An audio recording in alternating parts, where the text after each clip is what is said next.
Drugs সহ বাজারি ছড়ার যুবক আটক আসামের পাথারকান্দিতে।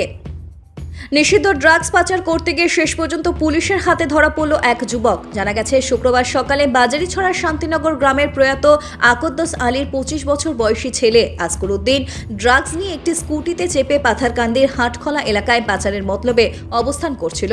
এমন খবর পেয়ে পাথারকান্দি থানার ওসি মানসজ্যোতি বড় দ্রুত দলবল নিয়ে অকুস্থলে পৌঁছে আসকুরকে আটক করেন। পরে তার বাহনে তল্লাশি করে বিশেষ চেম্বার থেকে 5টি সাবানের বাক্সে 57 গ্রাম সন্দেহযুক্ত হেরোইন জাতীয় ড্রাগস বাজেয়াপ্ত হয়, যার কালোবাজারি মূল্য আনুমানিক 28 লক্ষ টাকার মতো হবে বলেই ওসি জানিয়েছেন। এতে অভিযুক্তকে আটকের পাশাপাশি তার ব্যবহৃত স্কুটিটিও জব্দ করেছে পুলিশ। ওসি আরও জানান যে পুলিশের পক্ষে ধৃতদের বিরুদ্ধে এনডিপিএস ধারায় মামলা হাতে নেওয়া হয়েছে। তাকে রাতভর থানায় আটকে রেখে টানা জেরার পর শনিবার জেলা সিজেএম আদালতে সোপর্দ করা হবে। ধারণা করা হচ্ছে, জেলার মুখে আটক ড্রাগস পাচারকারীরা এ কাণ্ডে আরও কারা জড়িত রয়েছে তা খোলসা করবে। পুলিশের এখনো ঘন ঘন ড্রাগস বিরোধী অভিযানে এলাকার সচেতন মহল সন্তোষ প্রকাশ করেছেন। ভানুচন্দ্র রিপোর্ট, আসাম প্রাইম নেটওয়ার্ক।